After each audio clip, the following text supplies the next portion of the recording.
بس ሙኪያ ክርስቲያን ነች ሙኪያ የሙስሊም ስም ሙኪያ ሰላም በጣም ጎበዝ ተማሪ ነች ኦኬ ሙኪያ የሙስሊም ስም ነው የሚመስለው ክርስቲያን ኦኬ ምን ክርስቲያን ነው ኦርቶዶክስ ካቶሊክ ፕሮቴስታንት ጆቫ ዊትነስ ኦን ጂሰስ ሞርሞን የትኛው ፕሮቴስታንት ኦኬ አይጥሩ ጥያቄ አለሽ ወይስ እንጠይቅሽ አይ ጥያቄ ሳይሆን ጥያቄ ትምህርት ላይ የተማርኩ ነው ብዙ እየተመራ ያለው ግን እንትን ነው ብዙ ተማርኩኝና ግን እንዴት ነው ኢየሱስን አምላክ አርጌ ያልመቀበል አልቻልኩ ብዙ ማርም ማለት ነውና ብዙ ጊዜ ወሂድ ኡስታዝ ወሂድ ክርስቲያን ነበር ሲሉምና አንተም ክርስቲያን እንደነበር ከታወራ ስለሰማሁ እንዴት ነበር ሚላውና ካንተ ነማርፈል እኮ ማለት ኢየሱስ አምላክ አለመሆኑን ማስረጃ ለስተሽ አምላክ አለመሆኑን አይ አለመሆኑን መቀበል ስለከበደኝ ነው እኮ ለማትቀበል የኔ አቀባበል ችግር ይሁን ኦር የምን ችግር ይሁን አላውቅም እኮ አምላክ እንዳለው እንደተፈጠረ ምናምን ታውቂያለሽ አምላክ እንዳለው የሚያመልከው አምላክ እንዳለው እንደተፈጠረ ታውቂያለሽ ነብይ እንደሆነ ኦንቶሎጂካሊ ደግሞ እንደ ሜታፊዚካሊ ደግሞ ነብይ እንደነበረ መልእክተኛ እንደሆነ ከራሱ ምንም እንደማይናገር ከሌላ አካል ከአንድ አምላክ እየሰማ የሚናገር ሰው እንደነበረ ባይብል መጽሐፋችሁ በግልጽ ነው የሚናገረው ይሄ ምን እንት ይላል ምን ያስቸግራል አይ ያስቸግራል እንጂ አምላክ ነው እኮ ምኑ እኮ እሱ አምላክ አለ የሚያመልከው አምላክ አለ ሉቃስ 6:12 ላይ ሌሊቱን ሙሉ ወደ አምላክ ሲጸልይ ያደረ ይላል ወደ ማን ነው ሲጸልይ ያደረው ወደ አምላክ ስንት ነው አንድ ነው ወደ አንዱ አምላክ የሚጸልየው ከሆነ ወደ አንዱ አምላክ ሲጸልይ የነበረው ምንድነው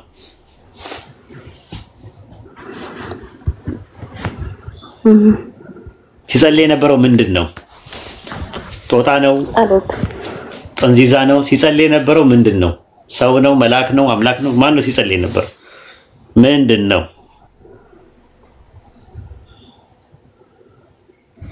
ሲጸልይ የነበረው ምንድነው አንድ አምላክ ካለ ወደ አንድ አምላክ ሲጸልይ የነበረው ምንድነው ምንነቱ ሙኪያ አምላክ ሲጸልይ የነበረው ምንድነው ነው ጥያቄው ከሆንኩ ወደ ማን ነው የሚጸልየው ወደ አንድ አምላክ አልሽኝ ስለዚህ ወደ አንድ አምላክ ከሆነ የሚጸልየው ሌሊቱን ሙሉ ወደ አምላክ ሲጸልይ ያደረ ነው የሚለው አንድ አምላክና ኢየሱስ ይለያያል ለምን ይጸልያል ፍጡር ካልሆነ ስለዚህ ብዙ ማስረጃዎች አሉ ምን ብሎ ጸለየ እርዳኝ ነው ሰው የሚጸልየው ምን ለማለት ነው እርዳኝ እያለ ይጸልያል ከሞት አድነኝ እያለ ይጸልያል አድነኝ እያለ ይጸልያል ዮሐንስ ወንጌል ምዕራፍ 12 ላይ ቁጥር 27 ላይ እንደዛ ነው የሚናገረው አባት ሆይ አድነኝ እያለ ይጸልያል ዕብራውያን 5:7 ላይም እርሱ በስጋ ወራት ከሞት ሊያድነው ወደሚችል ከብርቱ ጮትና እንባ ጋር ጸሎትና ምልጃን አቀረበ ነው የሚለው ስለመፍራቱም ተሰማለት ነው የሚለው አምላክ ስለመፍራቱ አምላክን የሰማው ጸሎቱን የሚሰማው ማለት ነው ጸልዮ መልስ የሚጠብቅ ነው እሱ ወደ አምላክ ጸልዮ መልስ የሚጠብቅ ጸላይ ነው ተጸላይ አይደለም እሱ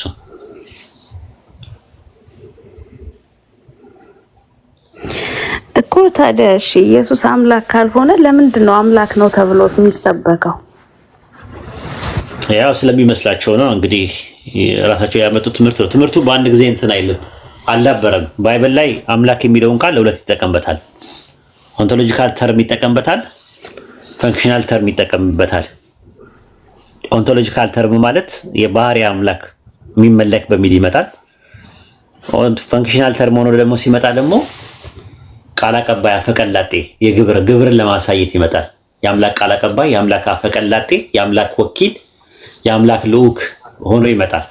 ለምሳሌ 17 አንድ ላይ ሙሴ በፈርዖን ላይ አምላክ አደርጋለሁ ይላል። የሚመለክ አደርጋለሁ ማለት ነው እንዴ? ፈጣሪ አደርጋለሁ ማለት ነው እንዴ? አይደለም። አምላክ የሚለው እዚህ ጋር ቃል አቀባይ ነው። ስለዚህ ኢየሱስ አምላክ በዛ ሂሳብ የተባለበት ጥቅሶች ሊኖሩ ይችላሉ። በኋላ ላይ ግን ሁለተኛው ክፍለ ዘመን ላይ ሲመጡ ኢየሱስ ሁለተኛ አምላክ ነው ማለት ጀመሩ። ከዛ ከአንድ አምላክ የተገኘ አምላክ ነው። ከዛ የዳበረ ሲመጣ የባህሪ አምላክ ነው የሚለው ደግሞ ትምህርት መጣ። አንድ አምላክ እና ኢየሱስ በደረጃ ይለያያሉ የሚል እምነት ነበራቸው ሁለተኛው ክፍለ ዘመን ላይ። ኢየሱስ ለአንድ አምላክ ተገዢ ነበረ፣ ይታዘዝለት ነበር፣ ታዛዥ ነበረ፣ እሱ አለቃው ነበረ ምናምን ነገር የሚባል ትምህርት ነበር። ከዛ እየቆየ ሲመጣ ደግሞ ሞናርኪ ኦፍ ዘ ፋዘር የሚባል ትምህርት መጣ። አብ ለሱ አስገኙ ነው፣ ምንጩ ነው፣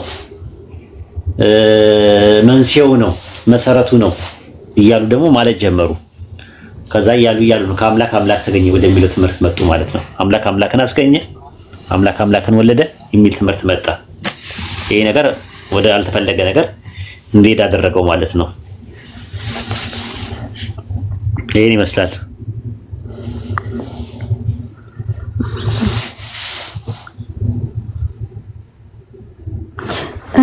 እስልምና ከድሮም ጀምሮ የነበረ እምነት ነው። ኢየሱስም ኢሳ ሙስሊም ነበር።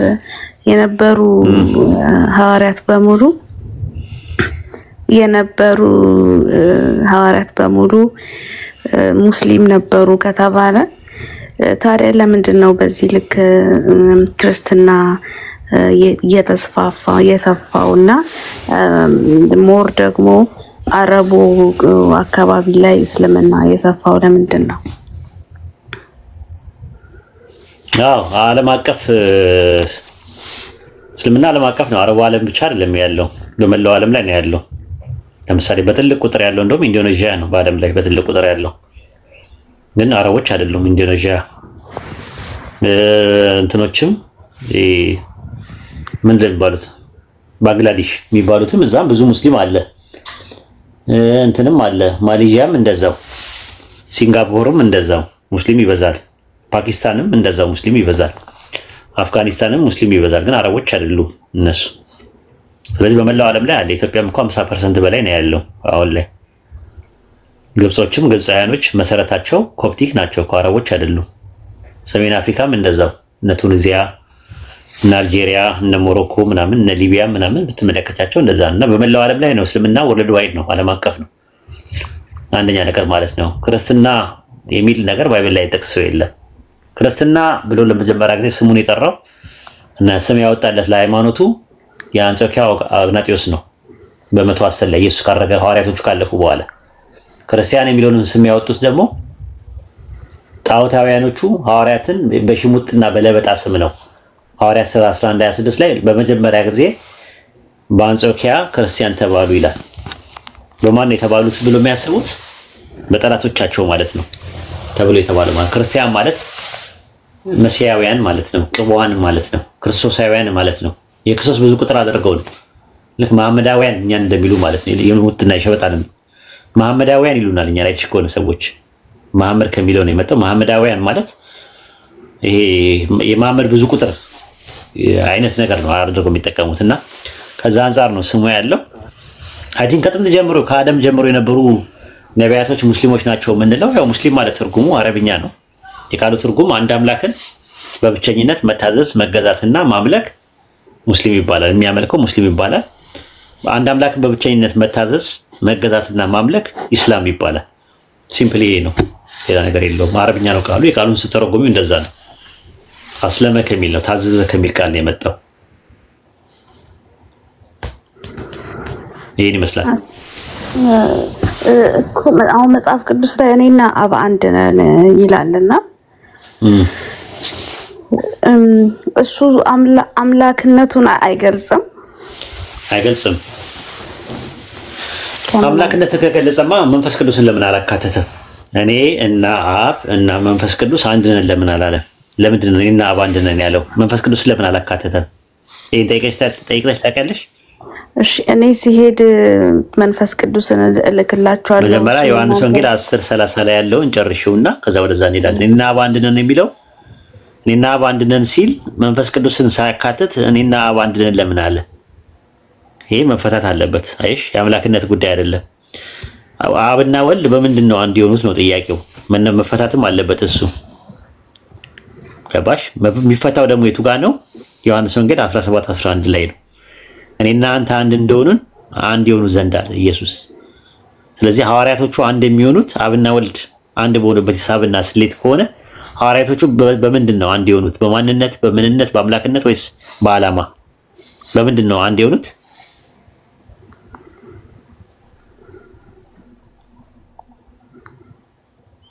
በምንድን ነው?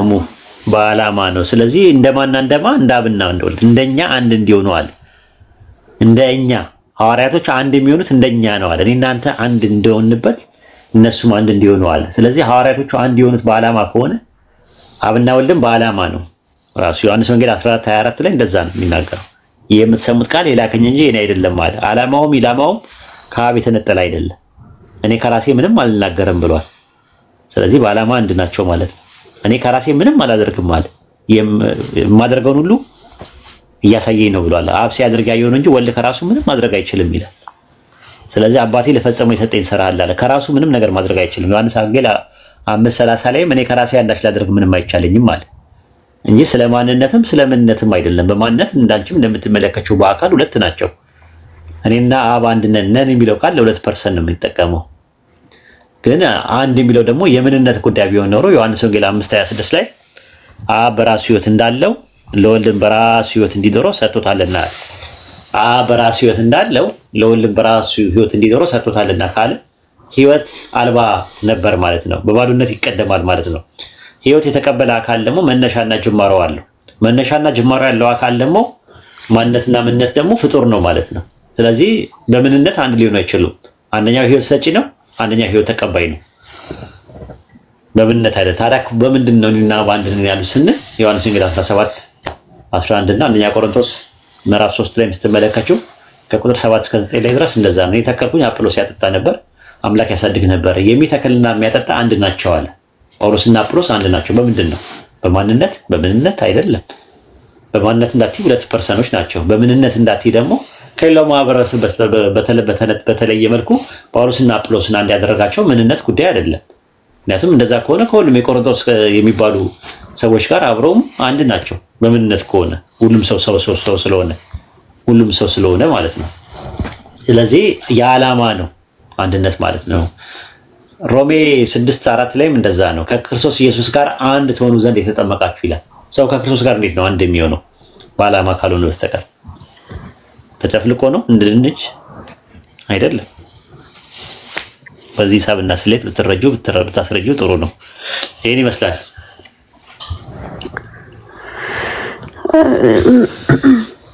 አመሰግናለሁ። ግን እንትን አሁን በነቢያት ዘንድ ራሱ ይህን ያክል የኢየሱስ መምጣትና መወለድ ለምንድን ነው የተነገረው? ለምሳሌ አብዲው ለምሳሌ ስለ ኢየሱስ ተናግሯል። ነብዩ አብዲው ለምሳሌ አብርሃም እኔ ሳልወለድ በፊት አስቀድሜ ያውቃለሁ አብርሃምን ይላል መጽሐፍ ቅዱስ ላይ እና አብርሃም ደግሞ ኢየሱስን ካየው በኋላ መጠበቃት ቀን ነበረች። ለምን አለ? ለምን ይሄን ያክል እንደዛ? ዮሐንስ ወንጌል ምዕራፍ 8 ከቁጥር 51 ጀምሮ ብትመለከቱው ቃሌን የሚሰማ ለዘላለም ሞት ነው ያይም ማለት። እነሱ ግን ሞት የሚለውን ነገር የተረዱት አካላዊ ሞት ነው ይመስላቸው እና በእውኑ አንተ ከአባታችን ከእንትና ሁሉም ነቢያትስ ሞቱ እንዴት አንተ ሞት ነው ያይም ትላለህ ብለዋል። እሱ ስለ አካላዊ ሞት አብርሃም ሞተ፣ ሁሉም ሞተዋል፣ እንዴት ነው አንተ ለዘላለም ሞት ነው ያይም ማለት? እሱ ለዘላለም ሞት ነው ያይም የሚለው ሁለተኛ ሞት ይባላል። ራዕይ 21:7 ላይ ገሃነም ሁለተኛ ሞት ነው ተብሎ ተቀምጧል። ስለዛ ነው የሚያወራው። እነሱ ግን የመሰላቸው አካላዊ ሞት ስለመሰላቸው አልገባቸውም። ከዛ ቀጠልና አብርሃም ሞተ ምናምን ነገር ሲሉት አባታቸው አብርሃም ቀኔን ያይ ዘንድ ሐሴት አደረገ፣ አየም ደስም አለው አሉት። ከዛ አሁንም ማየት የሚለው የተረዱት እነሱ ቃል በቃል ስለሆነ በእውኑ አንተ አብርሃምን አይተሃልን ሲሉት እውነት እላችኋለሁ አብርሃም ሳይወለድ እኔ ያለው አላቸው። አሁንም እኔ ያለው የሚለው ነገር የሚቀጥሉ ቢያወሩ አካላዊ አይደለም፣ ስለ አካላዊ አይደለም። ምክንያቱም መታየት የሚለው ሞት የሚለውን መጥተት አይደለም፣ ቀጥታ አይደለም የወሰደው ኢየሱስ ራሱ ማለት ነው። ምንድነው ሲምቦሊካል ነበር እየወሰደ ያለው። ስለዚህ ዕብራውያን 11:13 ላይ ሲናገር መጽሐፉ ስለ መጀመሪያ ስለ አቤል ይናገርና ከአቤል በኋላ ሄኖክ፣ ከሄኖክ በኋላ ኖህ፣ ከኖህ በኋላ ደግሞ አብርሃምን ያወራና ቁጥር 13 ላይ እነዚህ ሁሉ አምነው ሞቱ፣ የተሰጣቸውን የተስፋ ቃል አላገኙትምና አለ። የተስፋ ቃል ማን ነው? ያ መሲሁ ነው። መሲሁ በተስፋ ቃል ነው የተሰጣቸው አላገኙ፣ ዳሩ ግን ከሩቅ ሆነው አዩትና ተሳለሙት አለ። ስለዚህ ከአብርሃም በፊት የነበሩት ሄኖክ፣ ኖህ፣ አቤል የመሳሰሉት አብራካቸው ውስጥ ነበረ። አብርሃም ሳይወለድ ነው ያለው ያለው በተስፋ ቃል ደረጃ በአብራካቸው ውስጥ ነበረ። ዕብራውያን ምዕራፍ 7 ከቁጥር 8 እስከ 10 በተመለከታችሁ ሌዊ በአባቱ ወገብ ውስጥ በአብራክ ሆኖ ለመልከጼዴቅ አስራት ሰጥቷል። መልከጼዴቅ በተገናኘው ጊዜ በአባቱ ወገብ ውስጥ ነበር ይላል። ስለዚህ በወገባቸው ውስጥ ነበረ በአብራክ ደረጃ ማለት ነው። ራሱ ማለት ከጥንት ጀምሮ መሲሁን ይጠብቁት ነበረ ብሎ ነው ያስቀመጠው መጽሐፉ ማለት ነው። ስለዚህ በኋላ ላይ ገላትያ 3:13 ላይ ለአብርሃምና ለዘሩ የተስፋ ቃል ተነገረ። ስለ ብዙዎች እንደሚናገር ለዘሮች አይልም፣ ስለ አንድ እንደሚነገር ግን ለዘር ይላል፣ እሱም ክርስቶስ ነው ይላል። ብዙ ቦታ ላይ ሐዋርያት ሥራ 13:23 ላይም እንደዛ ነው። ከዚህ ሰው ዘር ማለትም ከዳዊት ዘር አምላክ እንደ ተስፋ ቃሉ ለእስራኤል መድኃኒት ኢየሱስን አመጣል። ይህንን ነው ሮሜ 9:5 ላይም እንደዛ ነው ያለው። አባቶች ለእነርሱ ናቸውና አባቶች አብርሃም፣ ይስሐቅ፣ ያዕቆብ ለእነርሱ ለእስራኤላውያን ናቸውና ከእነርሱ ማለትም ከአባቶች ክርስቶስ በስጋ መጣ ይላል። ይህንን ነው የሚያሳየው እና የመጣው ከዛ ነው እየተመዘዘ የመጣው ከዛ ቤተሰብ ውስጥ ነው የመጣው። ያንን ነው የሚያሳየው። ያ ደግሞ የመጣው ኦንቶሎጂካሊ ስትመለከቱ ሰው ነው የመጣው። መዝሙረ ዳዊት ምዕራፍ 131 ቁጥር 11 ላይ ያህዌም አለ ይላል። ያህዌ ማን ነው? ዘዳግም 6:4 ላይ ያለው ሽማ እስራኤል ያህዌ ኤሎሃይኑ ያህዌ እኻድ የተባለው እስራኤሎች ስማ አምላካችን እግዚአብሔር አንድ እግዚአብሔር ነው፣ አምላካችን ያህዌ አንድ ያህዌ ነው የተባለው ልክ መዝሙረ ዳዊት ምዕራፍ 131 ቁጥር 11 ላይ ለዳዊት ማለለት ምን አለለት? መጥቼ እኔ እወልዳለሁ አለው እንዴ? አይደለም። ከወደ ፍሬ በዙፋን ላይ አስቀምጣለሁ አለ። ከወደ ፍሬ ከወደ ፍሬ ከአብራክ ካንተ ከስራው አብራክ ውስጥ የሚመነጭ አስቀምጣለሁ ነው ያለው። ሉቃስ ወንጌል 1:31 ላይ እንደዛ ነው ያለው። እነሆ ትጸንሻለሽ አላት መልአኩ፣ ወንድ ልጅም ትወልጃለሽ፣ ስሙን ኢየሱስ ትዪዋለሽ፣ ጌታ አምላክም የአባቱን የዳዊትን ዙፋን ይሰጠዋል። የአባቱን የዳዊትን ዙፋን። ሁለተኛ ሳሙኤል ምዕራፍ 7 ቁጥር 12 ላይ እንደዛ ነው። አንተ ባንቀላፋ ጊዜ አለው ዳዊት፣ አንተ ባንቀላፋ ጊዜ ከወገብ የሚወጣ ዘር አስነሳለሁ። አይሽ ራሴ አምላክ እመጣለሁ አይደለም ያለው። ዘር ኦንቶሎጂካሊ ሰው ምንነቱ ሰው የሆነ ከድንግል ማርያም ማህፀን ውስጥ በድንግልና ያለ ዘር አብስ ያለ ወንድ ዘር። የሚገርም እኮ ነው፣ ተአምር ነው ራሱ ያላ ችሎታ ማለት ነው። ሐዋን ሲፈጥር አላህ ከአደም አጥንት ነው የወሰደው የነበረው ምንም ነገር ሳያስፈልገው ማለት ነው። አጥንቷን ብቻ ወስዶ ሰው ማድረግ የቻለ አምላክ ድንግል ማርያም ማህፀን ውስጥ የነበረውን እንቁላል ስፐርም ሴል ሳይኖረው ኤክሴሉን ብቻ እንቁላሉን ብቻ የድንግል ማርያም ማህፀን ውስጥ የነበረውን ሰው ማድረግ ይችላል። ለዛም ሉቃስ 1:43 ላይ ሲናገር አንቺ የተባረክሽ ነሽ የማህፀንሽን ፍሬ የተባረከ ነው አለቻት። የማህፀኗ ፍሬ ነው ኢየሱስ። ከዛስ ቁጥር 47 ላይ ምን አለች? እሱ ብርቱ የሚሆነው በእኔ ታላቅ ስራን ሰርቷልና አለች። ታላቅ ስራ አድርጓል አለ። ምንድነው የሰራው ሲባል ድንግል ማርያም ማህፀን ውስጥ ኢየሱስን መፍጠሩ ነው። ይሄ ነው የሚያመለክተው ማለት ነው። ይሄን ይመስላል እንግዲህ እሙዬ ብዙ አልጫነሽም፣ ይበቃሻል። አፎ ሲባል ምንድነው የተናገረው ሙሴ ሲባል እንትን አለ እኮ ቶራ የሚባል ታውቂያለሽ? ቶራ ስንት አይነት ቶራ ነው ያለው? አለ ስለ ሚድራሽ ስለ ምናምን ነገር ከዚህ በፊት አስተምር አልሰማሽኝም? ስለ ሚድራሽ፣ ስለ ታልሙድ፣ ስለ ቶራ ስለምን ነገር ቶራ የሚባለው በስንት እንደሚከፈል ምናምን ነገርና እንዴት እንደሆነ አንደኛው እንዴት እንደደበቁት ከዛ ዘዳግም ለምን ዘዳግም እንደተባለ ምናምን ነገር የተናገርኩበት እሱን አታስታውሽም? ዘዳግም ማለት ራሱ ሁለተኛ መጽሐፍ ነው። ከሆነ መጽሐፍ ላይ የተወሰደ ነው ራሱ ማለት ነው። መጽሐፉ ስሙ ምንድነው? ደቫሪም ይባላል በዕብራይስጥ። ደቫሪም ማለት ቃላት ማለት ነው። በግሪክ ሰብጀንት ደግሞ ምን ይባላል? ዴትሮኖሚዮን ይባላል። ዴትሮኖሚዮን ማለት ዘዳግም ድጋሚ ማለት ነው። የተደገመ ከየት ነው የተደገመው? ከአንድ መጽሐፍ ላይ የተደገመው ከአንድ እንትን ነው። ያ መጽሐፍ የለም ራሱ የመጀመሪያው ራሱ ማለት ነው። ዘዳግም የሚባለው መጽሐፍ የተደገመው ከሆነ ትምህርት ላይ ነው። አሁን ብዙ ሰዎች ዘዳግም ለምን ተባለ ስትያቸው አያውቁትም። አይ ዘጸአትና ዘሌዋውያን እና ዘኍልቍ ስለተደገመ ነው ይሉሻል።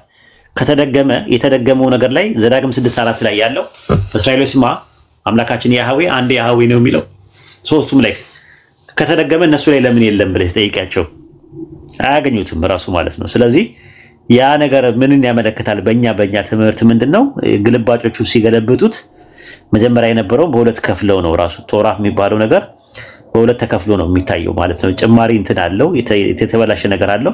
የቃል ህግ የሚባል ነገር አለ።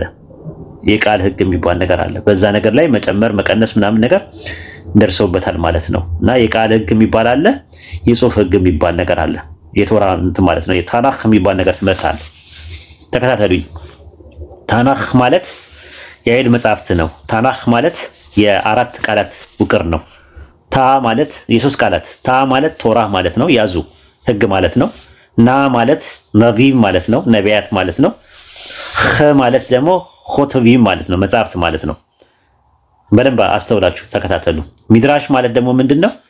ደረሽ ከሚለው ቃል ነው የመጣው። ዘገበ ተማረ ከሚል ነው። ትምህርት ወይም መዝገብ ማለት ነው። ቤት ሚድራሽ ማለት ትምህርት ቤት ማለት ነው ራሱ። ይሄ ቋንቋ ይፍቺው ነው። ግን ማብራሪያው ተፍሲራቸው የነሱ ምን ይባላል? ሚድራሽ ይባላል ራሱ ማለት ነውና ቶራ በሁለት ይከፈላል። አንደኛው የመጀመሪያ ቶራ ሸቤክታህ የሚባል አለ፣ ሸቤክታቭ የሚባል አለ የመጀመሪያው። ሁለተኛው ደግሞ ቶራ ሼበአልፔ የሚባል አለ። ቶራ ሸቤክታህ ማለት የተጻፈ ቶራ ማለት ነው፣ ራይትን ቶራ የሚባለው። ቶራ ደግሞ ሼበአልፔ ማለት የቃል ቶራ የሚባለው ነው። ግራም ደግሞ ማለት ታውቃላችሁ ገመር ማለት ነው። ግራማ የቶራ የቃልና ማብራሪያው ነው ራሱ። የቃል ማብራሪያው ምን ይባላል? ግምራ ይባላል። የቃል ቶራው እና የነቢያቶቹ ማብራሪያ ምን ይባላል? ግምራ ይባላል። ሚድራሽ ደግሞ የጽሁፉ ማብራሪያ ነው። ታልሙድ ደግሞ ማለት ጥናት ነው። ታልሙዶች በሁለት ይከፈላሉ። ታልሙድ የኢየሩሳሌም ይባላል፣ የኢየሩሳሌም ታልሙድ ይባላል። ታልሙድ ባቢሊም ይባላል፣ የባቢሎን ታልሙድ ይባላል። በሁለት ይከፈላል ማለት ነው።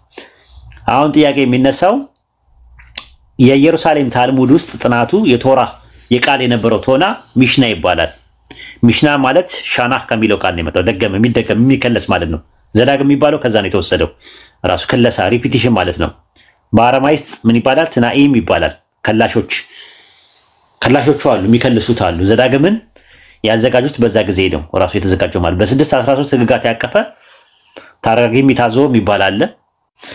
በአምስቱ ብሔረ ኦሪት ደግሞ ፔንታተች ሳይሆን በሚሽና ውስጥ የተካተተዋል። ራሱ በጣም ሰፊ የሆነ ነገር ነው ያለው። ህጎቹ አሉት ምን አለ እዛ ውስጥ ስለ መሲሁ መምጣት ሙሴ ተናግሮ ነበረ፣ ነገር ግን አልተካተተም። ክርስቲያኖች በርዘውታል የሚሉት እሱን ነው። እኔ ለእናንተ አፈርኩላችሁ። ዩቲ በርዘውታል አይሁዶች። እነ ዮሴፍ ሰማዕቱ ማን እንደሚሉ ታውቂያለሽ? ዮሴፍ ሰማዕቱ ማለት ነው። ዮሴፍ ሰማዕቱ ማለት የጀስቲን ማርቲርስ፣ አውግስቲን፣ ጄሮም የመሳሰሉት በርዘውታል ይላሉ። ለምን ስትሏቸው ነበረ ይኸው ስለ ኢየሱስ መምጣት በግልጽ ስለ መሲሁ መምጣት ነበረ መጽሐፋቸው በረዙት ብለው ይናገራሉ ራሱ ማለት ነው። እና እንደ አይነት ነገሮች አሉ። እንትኑ ልስጣችሁ የበረዙት ያሉበትም እንትኖች አንዳንድ ጽሁፎች ልስጣችሁ ከራሳቸው መጽሐፍ ላይ ማለት ነው። ከማን ልጀምር? አይ ቲንክ ከኦሪገን ልጀምር። ኦሪገን እንደዚህ አለ። አሁን በብዙ ልዩነቶች የተፈጠረ አንዳንድ ገልባጮቹ ከስንፍና ግዴለሽነት ወይም የአንዳንድ የተሳሳተ ድፍረት አሊያም የተጻፉ ነገሮችን እርማት ችላ ከማለት አልፎ ተርፎም በእነሱ እርማት እነዚያ ነገሮች በራሳቸው አስተያየት በመጨመር ወይም በመቀነስ ምክንያት እንደሆነ ግልጽ ነዋል። ያጠፉት አለ ማቴዎስ ወንጌል ምዕራፍ 15 ቁጥር ማቴዎስ ወንጌል ምዕራፍ 14ን ሲተነትን ማለት ነው ኮሜንተሪ ላይ መሲሁ ይመጣል ተብሎ የተባለውን በርዘውታል ብሎ ነው እንትን የሚለው። ጀስቲን ማርቲርስ ዲያሎግ ወደ ዊዝ ትራይፖ በሚባለው መጽሐፉ ትራይፖ ከሚባለው ጓደኛው ጋር ሲናገር ቻፕተር 7 ላይ ብትመለከቱ እንደዛ ነው። ነገር ግን ከግብፃውያን ንጉስ ከቶሎሚ ጋር የነበሩት ሰባው ሊቃናት የሰጡን ተርጓሜ ትክክል መሆኑንና ሌላውን ለመቅረጽ በሚሞክሩት አምነስ ሳትቀበል አስተማሪዎች በሚናገሩት ላይ ተስፋ ከማድረግ የራቀ ነኝ። እናም ከቶሎሚ ጋር የነበሩ ሰባው ሊቃናት ከተጻፉ ትርጉም ውስጥ ብዙ መጽሐፍትን መውሰዳቸውን እንድታጤን እመኝላለሁ አለ። ተመልከች የነበረው ነገር ማለት ነው። ጄሮም ራሱ ሰብጀንት ምን አይነት ታላቅ ጭማሬና ግድፈቶች እንዳደረጋቸው በቤተክርስቲያን ውስጥ የሚገኙ ምንባባቶች በሙሉ በሰይፍና በኮከብ ምልክት የተደረገባቸው መዘርዘር አሁን አሰልቺ ነው እያለ ይናገራል። ተበረዟል እያሉ ነው የሚናገሩት። አውግስቲን ምን ይላል? እኛ በማናውቀው የአይሁድ ሕግ በክርስቲያኖች እምነት የአይሁድ ቶራ ማለት ነው በክርስቲያኖች እምነት ላይ ለመመስረት የፈለጉ የአዲስ ኪዳን መጽሐፍት ተበላሽተዋል ባሉ ጊዜ ይህ መሰል ለኛ በድብቅ እንጂ በአደባባይ አልሰጡንም። ነገር ግን እነርሱ ራሳቸው ያልተበረዙ ቅጆች አልመጡም። እኛ ጋርም ያለው ተበርዟል፣ እነሱ ጋርም ያለው ተበርዟል እያለ ነው የሚያወራው። ሌላ ብዙ አሉ። ራሱ እንትና ኢራኒየስ አገኒስት ሄሬሲ በሚባለው መጽሐፍ ውስጥ ተመልካች እዚህ ጋር በናቡከደነጾር ዘመን ሰዎች በተማረኩ ጊዜ ኦሪት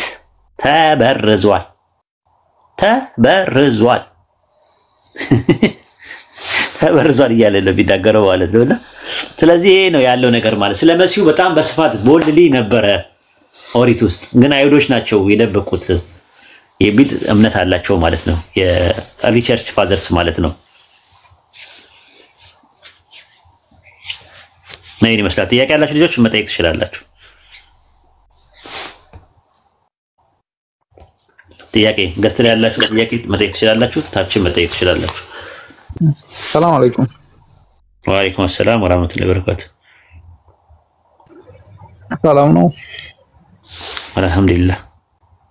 እንትን በውሃ ጥምቀት ዙሪያ ያለው እውነታ ምንድነው ማለት ጥያቄ ተነስቶልኝ ነበርና አጋጣሚ እዚህ ሰፈር ምን ይሁን የውሃ ጥምቀት ማለት የነበረ ወይ ነው ማለት ማርቆስ 16 ጭማሪ እንደሆነ ሳይቻቻለሁ ግን ሌሎች እዛ ማለት በዮሐንስ እንደተጠመቀ ስለሚናገር ማለት እሱ ያለ ነው ወይ ለማለት ነው። ምናልባት የውሃ ጥምቀት አለ በብሉይ ኪዳን ነው የነበረው ራሱ ማርቆስ ወንጌል ምዕራፍ 1 ቁጥር 4 ላይ ዮሐንስ በምድረ በዳ እያጠመቀ የንስሐ ጥምቀት ለኃጢአት ስርየት እየሰበከ መጣ አለ።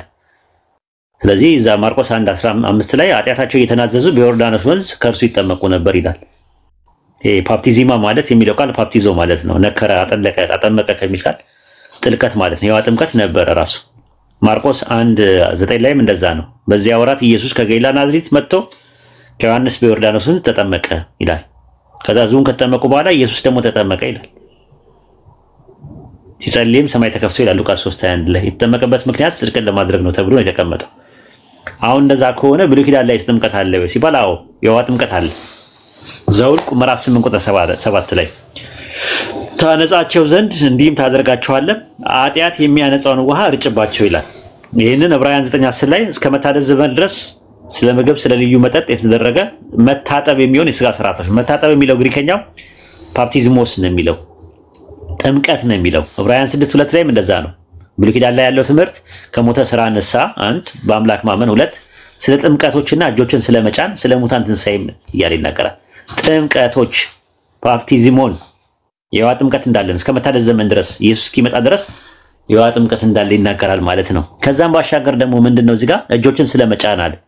ካህናቶቿ በበግ ምናምን ነገር በሬ ምናምን ነገር ከማረዳቸው በፊት እጃቸውን ይጭኑ ነበር። ያ ስርዓት ነበር ማለት ነው። ታዲያ እንደዛ ከሆነ ማርቆስ 11:16 ላይ ያለው ሲባል ያመነ የተጠመቀ ይድናል የሚለው ጭማሪ ነው። የማርቆስ ወንጌል ላይ የለም። ማርቆስ ወንጌል የሚጨርሰው ምዕራፍ 16 ቁጥር 8 ላይ ነው ያለው። ከ9 እስከ 20 ድረስ ያለው ጭማሪ ነው። አንድ ያዝልኝ ይሄን እንደምትይዘው ማለት ነው። ሌላው ያው እንደሚታሰበው ማቴዎስ ወንጌል ምዕራፍ 28 ቁጥር 19 ነው። እሱ ደግሞ ለብቻው ራሱን ይቻለ ቴክስቹዋል ቫሪያንት በሚባል ነገር መጀመሪያ የነበረው የማቴዎስ ወንጌል በዕብራይስጡ ላይ የነበረው ሂዱና አሕዛብ ሁሉ በስሜ ደቀ መዛሙርት አድርጓቸው ነው እንጂ የሚለው በአብ ወልድ መንፈስ ቅዱስም አጥምቁ የሚል ነገር የለውም ማለት ነውና ከዚህ በፊትም ይሄን ነገር እንትን ብያለሁ። የቂሳሪያው አሳቢዮስ እንደዛ ነው ያስቀመጠው ማለት ነው።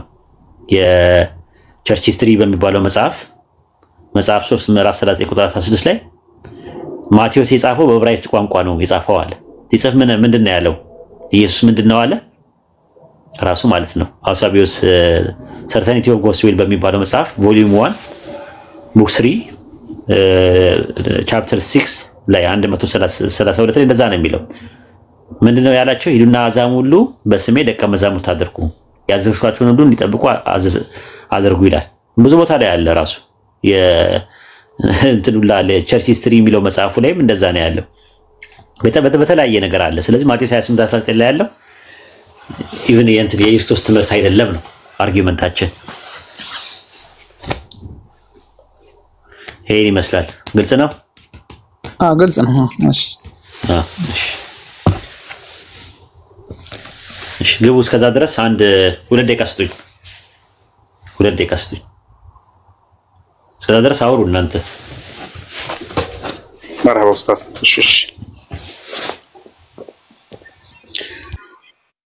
እሺ ምናልባት ኮሜንቶች አላህን ፍራሽ ሰው እየመረጥን አይደለም የምናስገባው። እንደሚታውቁት ገስቱ ሙሉ ነው።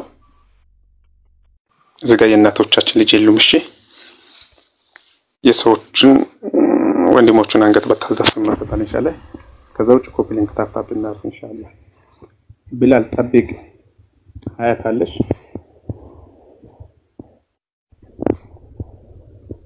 ሀያት አለ ኡስታዝ። ሰላም አለይኩም ይያለ። ወአለይኩም ሰላም ወራህመቱላሂ ወበረካቱ።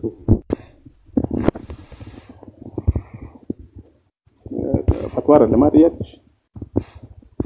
አይደለም ፈትዋ አይደለም። አዎ ፈትዋ አይደለም። ምንም ችግር የለውም ኢንሻአላህ። ኮሜንት ደግሞ አደጋግሙ፣ ሰው ይሰላቻል። እሺ ባረከላሁ ፊኩም። ኸይር ክርስቲያኖች ካላችሁ አንድ ቁጥር ጻፉ እስኪ። ክርስቲያኖች ካላችሁ ለምን መሰላችሁ? አንደኛ ደረጃ ቦታ የምናስቀረው ማለት ነው ክርስቲያኖች ካሉ እንዲገቡ ነው።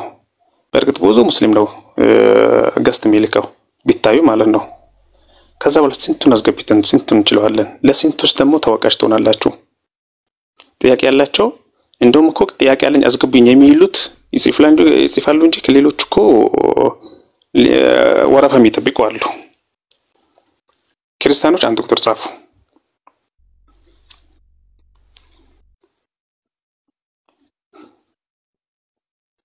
ክርስቲያን አለ?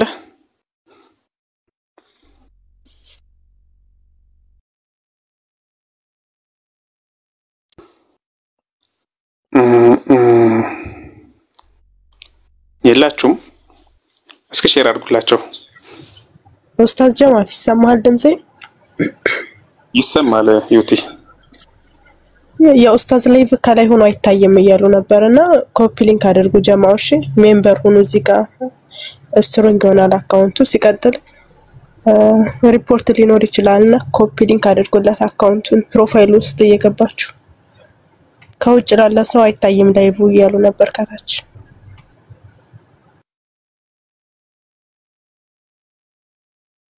አው ኮሜንት ያየው ነበር። ያው 4000 ነው ኮፒ ሊንካችን። ማሻአላህ እጆቻችሁ ይባረኩ።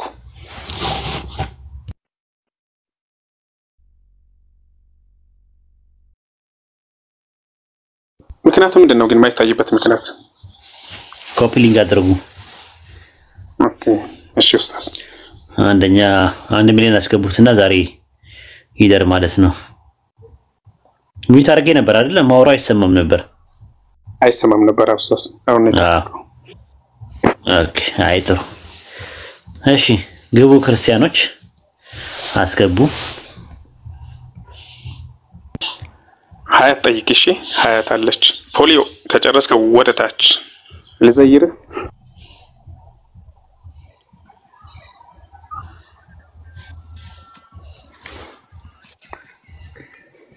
ይሰማል ድምጼ?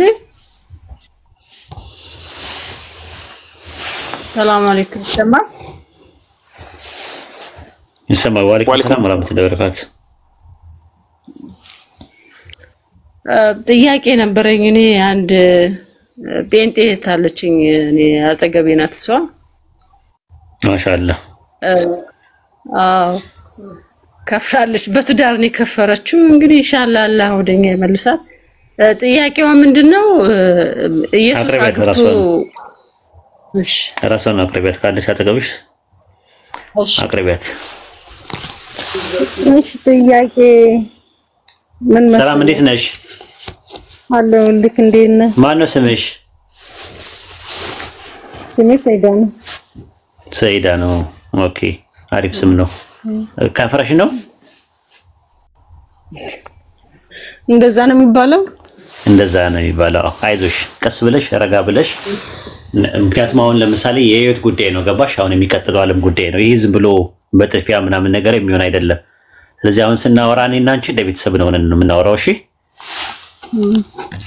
ጠይቂ፣ የምፈልግን ጥያቄ ጠይቂ። አሁን አይ የሆነ እንትን ማርያም እኛ በእኛ መጽሐፍ ታውቀዋለህ አንተም አልነግርህም አግብታለች ነው የሚለው። አግብታ ልጆችም እንደወለደች ነው የሚነግረን። ማርያም አግብታለች ባይብል ላይ አይልም አለ እንጂ የለም። ምን ላይ ለምሳሌ አግብታ እንደወለደች አግብታ እንደወለደች እንደዛ አይልም። አግብታ ወለደች የሚል ነገር አይልም ባይብል ላይ። ባይሆን ወንድሞቹ የሚባሉ ሰዎች እንደነበሩ ነው። ግን ወንድሞቹ የተባሉት እነማን ናቸው የሚለውን አወዛጋቢ ነው ራሱ። አንደኛ ማርያም የምትባል ብዙ ማርያሞች ናቸው ያሉት ዮሐንስ ወንጌል ላይ ምዕራፍ 19 ላይ የቀለጵያ ሚስት ማርያም የምትባል አለች አይደል? ለምሳሌ ዮሐንስ ወንጌል ምዕራፍ 19 ላይ ስትመለከቱ እንደዛ ነው የሚናገረው ራሱ ማለት ነው። በመስቀሉ ስር አጠገብ የነበሩ ሴቶች የተለያዩ ናቸው። ከተለያዩት ውስጥ አንደኛ ሌላስ ቁጥር 25 ላይ ስትመለከቱ እንደና በኢየሱስ መስቀል አጠገብ እናቱ ማርያም ማለት ነው የእናቱ እህት ሁለት የቀለጵያ ሚስት ማርያም መግደላዊት ማርያም ቆሞ ነበር ይላል። የቀለጵያ ሚስት ማርያም ትባላለች ሌላ እና የሷ ልጆች ናቸው የሚል ነገር ነው እንትን ያለው። የሷ ልጆች ናቸው የቀለጵያ ሚስት ማርያም የነሱ ልጆች ናቸው የሚል አርጊመንት አለ። ግን ምንድነው ምናልባት ዮሴፍ ለማርያም ባሏ ነው ብሎ ያስቀምጠዋል። ባልና ሚስት ይለዋል ራሱ። እጮኛዋ የሚለውን ነገር ባል ይለዋል። እጮኛው ነበረች ባልና ሚስት ብሎ ነው እንግሊዘኛው የሚያስቀምጠው። ግሪከኛውም እንደዛ ነው የሚያስቀምጠው። ማቴዎስ ወንጌል ምዕራፍ 1 ቁጥር 25 ላይ የመጀመሪያ ልጇን እስክትወልድ ድረስ አላወቃትም የሚል ነገር አለ። ያ ምናልባት መጀመሪያ ልጇን ከወለደች በኋላ ግን ያውቃታል ነው ማርያምን። የመጀመሪያ ልጇን ኢየሱስን ከወለደች በኋላ ያውቃታል ነው። ማወቅ ማለት በባይብል እንትን ማለት ነው ትርጉሙ። ማወቅ ማለት ዘፍጥረት 4:1 ላይ አዳም ሚስቱን ሔዋንን አወቀ ይላል። ዛት ሚንስ ያው አወቀ ሲባል የሆነ አያውቃትም ነበር ማለት ሳይሆን ያው ተራክቦ አደረገ ማለት ተራክቦ በሚል ነው ማወቅ የሚለው የባይብል ቋንቋ ነው። የአይሁዳኖች ቋንቋ እንደዛ ነው። ስለዚህ ከዛ አንፃር ነው እንጂ በግልጽና በማያሻማ መልኩ ዮሴፍና ማርያም ተጋብተዋል እና ልጆች ወልደዋል ምናምን የሚል ነገር ባይብል ላይ የለም። ራሱ ማለት አሻሚ ነው፣ አጨቃጫቂ ነው ራሱ ማለት። በኢስላም ግን ያለው አስተምሮት ማርያም ኢየሱስን ከወለደች በኋላ ከዮሴፍ ጋር ተጋብታ ኖራለች፣ ተጋብታ አልኖረችም የሚለው ነገር ምንም የሚናገረው ነገር የለም። ተጋብታ ብትኖር እሰየው ነው፣ ትዳር የተባረከ ነገር ነው። አይ ሳትወልድም እስከ መጨረሻው ድረስ ደግሞ እስክትሞት ድረስ ሳታገባ ብትኖርም እሰየው ነው። ምንም የማያረክ ነው። ማርያምን ክብሯን አይቀንስም አይጨምርም። ምንም እንትን የሚለው ነገር የለም። እንደዛ ብለን ነው እኛ ሙስሊሞች የምናምነው። እሺ አንድ ደግሞ ጥያቄ እህቴ የጠየቀችን ጥያቄ አለ። ኢየሱስ ክርስቶስ አግብቷል ወይስ አላገባም የምትለው? እሱም እንደዛ ነው። በኢስላም አሁን በግልጽ አልተቀመጠም። በኢስላም ግን አከራካሪ አለ። ዘ ሴክሬት ኦፍ ዶስ የሚባል መጽሐፍ 4ኛው ክፍለ ዘመን ላይ የነበሩ ዶክመንቶች ኢየሱስ መቅደላዊት ማርያም የምትባል ተማሪው የነበረችን ይወዳት ነበር፣ ያፈቅራት ነበር። ፈረንሳይ ሄዶ ሳራ የምትባል ልጅ ወልደው አሁን የሳራ ልጆች ናቸው እነ ዳቪንቺ ኮድ እነ ማይክል አንጀሎ ምናምን የሚባሉት። ዘ ሴክሬት ኦፍ ዶስ የሚባለው መጽሐፍ ላይ ዳቪንቺ ኮድ የሚባል ዳን ብራውን የጻፈው መጽሐፍ ያንን ያመለክታል ይላሉ። እና እሱም ማተር አያረግም። ኢየሱስ ማግባቱም አለማግባቱም ምንም የሚያደርገው ነገር የለም። ቴዎሎጂካል ፋክተር የለውም። በእኛ ማለት ትዳር መያዝ እኮ ክቡርነት ነው። በአሁኑ ሰዓት ማን አግኝቶት ነው ትዳርን? አንደኛ ነገር ማለት ነው። እና ነው ትዳር አንቺም ራስሽ በትዳር ነው የመጣሽው። አንቺን የመሰለች ልጅ እቺ ሳዳ የምትባለዋ ይኸው ጦጣ እንኳን ሆነሽ ብትፈጠሪ ራሱ ብለሽ አስቢው፣ ድንጋይ ሆነሽ ብትፈጠሪስ? ስለዚህ አንቺ ራስሽ በትዳር ውስጥ ነው የመጣሽውና ተባርከሽ ነው። ይኸው አንቺን የመሰለች ቡራኬ ነው ራሱ አንቺ ራስሽ መምጣትሽ። ስለዚህ ትዳር መጥፎ ነገር አይደለም። ኢየሱስ ትዳር ቢይዝ ባይዝ ምንም ማተር አያደርግም። ለሙስሊሞች በግልጽ አልተቀመጠም። ትዳር ይዟልን ብለን አናምንም፣ ትዳር አልያዘምን ብለን አናምንም። ይሄ ነው ትምህርታችን። ፍጹም የኛ ሴትና አቅም ጭራሽ አላገባም እንደሚባል ነው እኛ የምናውቀው። አልተገለጸም፣ በመጽሐፋችሁ አልተገለጸም። አግብቷል አላገባም የሚል ነገር ስላልተገለጸ ምንም ነገር በቃ በዝምታ የሚያልፈው ነገር ዝም ማለት ነው። መፈላሰፍ አያስፈልግም ማለት ነው። ራሱ ማርያም አይኗ ጥቁር ነው ወይስ ነጭ ነው? ሳዳ አይኗ ቀይ ነው። አይኗ ማስረጃ ይኖር ይሆን? አይኗ ቀይ ነው የሚል ምን ይጠቅማል? ማተር የሚያደርገው ነገር አለ? ፈረንጅ አይደለም። ፈረንጅማ አውሮፓውያኖች ናቸው። ፈረንጅ እስራኤሎች ፈረንጅ አይደለም። ጠይሞችም አሉ። ግን ማርያም አይኗ ቀይ ነው ወይስ ጥቁር ነው? ይጠቅማል? አይው ጥቁር ይሁን ነጭ ይሁን ግን ማተር የሚያደርገው ነገር አለ? ከአንቺ ህይወት ጋር የሚገናኘው ነገር አለ? ከአንቺ ህይወት ጋር የሚገናኘው ነገር አለ? ምንም አይጠቅም። ልክ እንደዛ ማለት ነው። እንደዛ አንዳንዴ የማይጠቅም ነገር ነው። ኢየሱስ ቢያገባና ቢወልድና ምንም ችግር የለው። ባያገባም ደግሞ እስከ መጨረሻው ድረስ ድንግል ሆኖም ደግሞ ቢኖር ምንም ችግር የለው። ማተር አያደርግም። እንደዛ ነው እንትን አይደል? በስላሴ ታምኛለሽ? አሁን ለጊዜ እነዚህ ጥያቄዎች ይቆየኝ እኮ ወይ ያወቅሽማ በሳታ ተጫዎች ተሳዳ የምር አይ እኔ እንድትተርፊ እፈልጋለሁ። ያወቅሽ በሳት ውስጥ መግባት የለብሽም። ይሄ ቀላል ነገር አይደለም፣ ህይወትሽ ነው። አዲስ ስለሆንኩኝ ይሄንን ደግሞ የግድ ደግሞ እኔ ማወቅ አለብኝ። እኛ እናስተምርሻለን ሁለቱንም። አንቺ እኮ ቤተሰቦችሽ ሙስሊም የነበረ ነው እና ሳታቂ እስልምና ሳታቂ ነው መጀመሪያ የነበርሽበትን ነው ማወቅ ያለብሽ። የነበርሽበትን ነው መጀመሪያ ማወቅ ያለብሽ። ሳታቂ ነው ወደዛ የምትሄጂው። መጀመሪያ ማወቅ ያለብሽ የኛን ነው። እስልምና ላይ ጥያቄ ያለሽ ሄድሽበት ለምንድን ነው እስልምናን ለቀሽ ሄድሽው? ማለት ዳር እንደሆነ አውቃለሁ፣ ግን እንደው ምኑ ስቦሽ ነው? ምኑ አጉሎሽ ነው እስልምና? አይ ብዙም ትምህርቱ ስላልነበረኝ ነው በዛው ወቅት እውቀቱ። አዎ እሱን ነው በቃ በዛ ነው ራሱ ማለት ነው። ለዛ ነው ከካፊር ሴቶች ከካፊር ወንድ ጋር እንትን አትበሉ፣ አትጸጻፉ፣ አታወሩ ምንላችሁ። ለዛ ነው ያጀማ እንድታቁት። ከዛ ያወራቸዋል ምናምን ነገር ጸባዩ ደስ ይላል ምናምን ነገር ይላሉ ሴቶቹ። ጸባዩ ደስ ይላል አስልምድን ኡስታዝዬ ምናምን ነገር ይላሉ። አይ አይቻልም ምናምን ስትላቸው ደስ ይላል ምናምን ነገር። አንዳንዶቹ ደግሞ እንደውም የባሰም ነገር ያመጡ ይመጣሉ። በቃ ሌላ ነገር ምንም አላደረግንም እኮ በቃ መሳሳም ብቻ ነው የተሳስመን በቃ ሲስመኝ ቅልጥ አልኩኝ ምናምን ነገር ትላለች። ከዛ በኋላ ሌላ ነገር ሲያደርግ በቃ ሐላል የለም ሐራም የለም ጀነትም የለም ጀሃነምም የለም ትላለች። ከዛ በኋላ እዚሁ ቅበሩኝ ትላለች። ከዛ በኋላ በቃ ሃይማኖትሽን ቀይሪ ከፈሪ ሲላት እሺ ኧረ ዳንተ ምንም ችግር የለውም መከፈር አይደለም አብሬም ገሃነም እገባለሁ ትላለች። ከዛ በኋላ ሴት እንደዛ ለዛ እኮ ነው አላህ በቁርአን ውስጥ የሚከለከለው። ሙስሊም ወንዶች ናቸው ክርስቲያን ሴቶች እንዲያገቡ የሚፈቀደው እንጂ ክርስቲያን ሴቶች ሌላ እንዲያገቡ የማይፈቀዱ ለዛ ነው። ኩፋር ቤት ነው የምትገባው ሴት ልጅ፣ ግን ክርስቲያኗ ግን የተውሂድ ቤት ነው የምትገባው፣ ሙስሊም ቤት ውስጥ ነው የምትገባው። የመስለም ቻንሷ በጣም ሰፊ ነው። ለዛ ነው እና ከዛ አንፃር ነው አይ ቲንክ አውቂበት። ልጅ ወለሻል ከሱ? አዎ ላኢላሃ ኢላላህ። አሁን ልጆችሽ ምንድን ናቸው? እንደኔው ናቸው እነሱ። ታውቂያለሽ አይደል? እነሱ የሚቀጡበትን ቅጣት ወደፊት ከፍረው ወደ አንቺ ነው የሚመጣው ቅጣቱ። ወላሂ ያወቅሽ አታጥፊ። ወላሂ በጣም ነው የሚያሳዝነው። እነሱ ብቻ ወደፊት ዳር ቢይዙስ እነሱ እኮ በቃ ተነግሯቸው እስልምና መልእክት ሰምተው ቢቀጡ አንቺ ለነሱ ሰበብ ስለሆንሽ ትቀጫለሽ። ራሱ በእነሱ የነሱ ቅጣትም አንቺም ትቀምሻለሽ አብረሽ በማጥመምሽ ማለት ረሱል ሰለላሁ ዐለይሂ ወሰለም አንድ ሰው ወደ ኸይር ነገር የተጣራው ወደ ዲን የተጣራ ወደ አላህ የተጣራ ሰው ያ የመጣውን ሰውዬ የሚያገኘውን አጅር ከሱ ላይ ሳይቀነስና ሳይጨምር ወደሱ ይመጣል። አንድ ሰው ደግሞ የጠመመውን ሰው የሚያገኘውን ትውልድ ነው የሚበላሸው። አስቢው ሳዳ የምር አስቢበትና እንትን በይ ቀስ ብለሽ ማለት አይበልጥም። ከጀነት ይበልጣል ባልሽ ከጀነት ይበልጣል? እስቲ ንገሪኝ ይሄንን።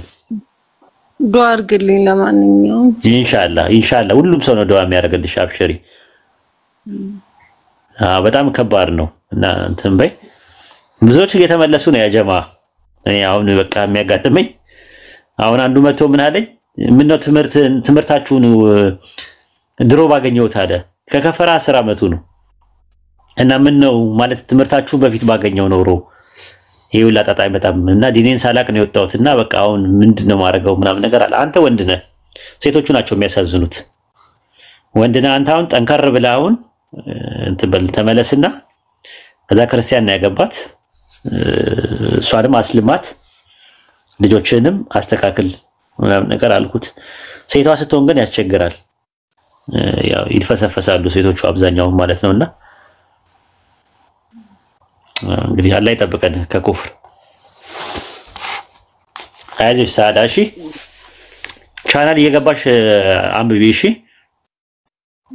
እሺ ኡስታዝ እሺ አመሰግናለሁ ምንም አይደለም በጣም አመሰግናለሁ እሺ ቻው እሺ ዱአሩ እሺ ወይ ሰላም አለይኩም ተንከባከቢያት ባላ ተጎርታለች ተንከባከቢያት ኩፍር በጣም መጥፎ ነገር ነው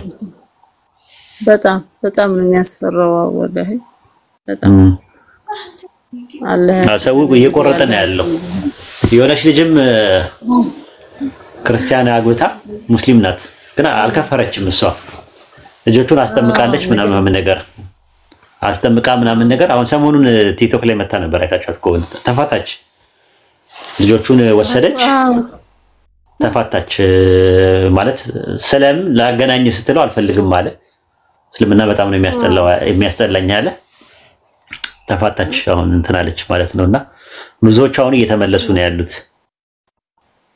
ኢንሻአላህ ኡስታዝ እሺ በጣም ነው የማመሰግነው እሺ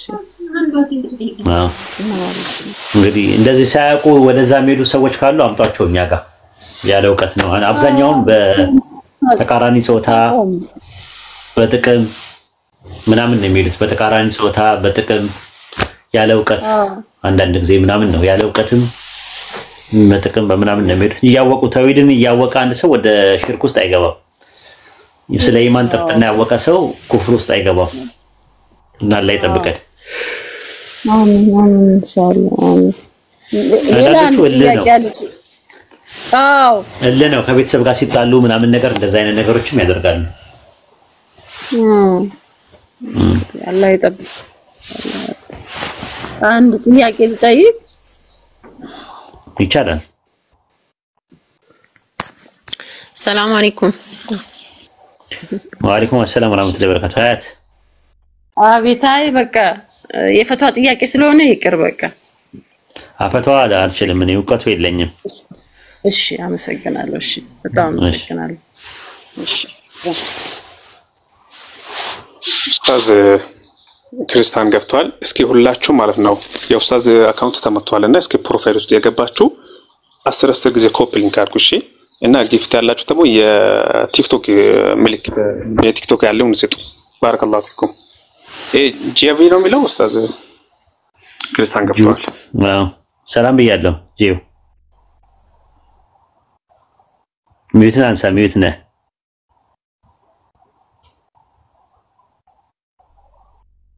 ጂው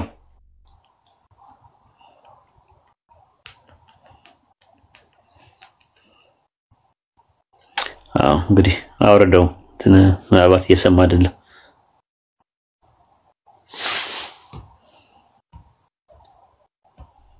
እኔም ማቃት ካፊር አግብታ እህቷም ክርስቲያን ልትሆን ነው ስላት አይቻልም እኔ ግዴውን ሆኖብኝ ነው አምጧቸው እንደዚህ አይነት ሰዎች ሲያጋጥሟቸው አምጧቸው ሴቶቹ ናቸው አብዛኛው እንደዚህ አይነት ነገር ታያዝ ወንዶች እንኳን ጠንካሮች ናቸው ወንዶቹ አብዛኛው ሴቶቹ ግን እንደዛ ነው አታውሩ ምንለው ለዛ ነው አታውሩ አትወስወሱ በውስጥ አታውሩ ሙስሊም ወንድምም ማውራትም የለባችሁ የሚፈልጋችሁ የሚያገባችሁ ከሆነ የልባችሁን ጓዳ ሳይሆን የእናትና የአባታችሁን ጓዳ በር ነው ማንኳኳት ያለበት ሰው ተቀምጦ መተኛ ለዘኛ ሰው ተቀምጦ ስልካት ጉርጉር ስትያል ነበር ትሸን ነበር በጋለ ብረት ነው ጎል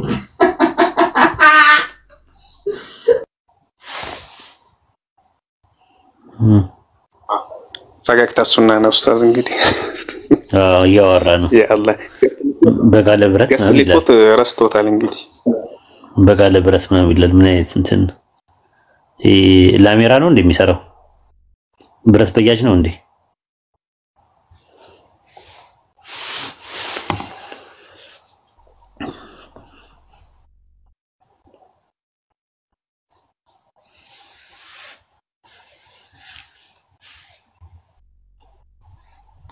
ኦኬ ግቡ በቃ ካልሆነ ብቻ የለም ዛሬ ጥሩ ነው ቀዝቀዝ እያለ ነው ቲክቶክ ለኔ በቃ አረፍት ነው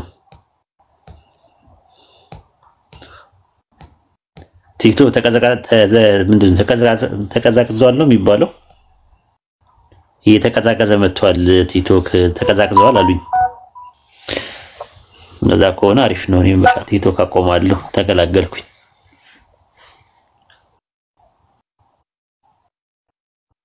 ቻናሌ አለ።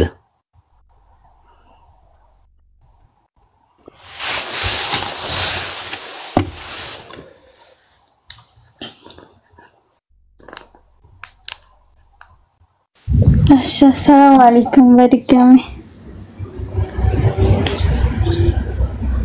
ሰማላ ወአለይኩም ሰላም ወራህመቱላሂ ወበረካቱ። ዘይነብ እህታችን እሺ ኡስታዝ ልጠይቅ።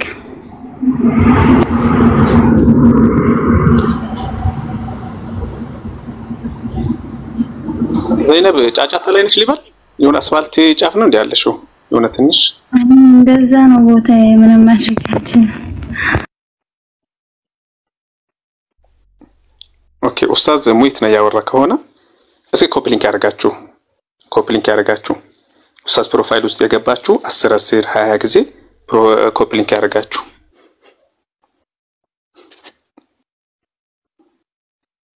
አለ።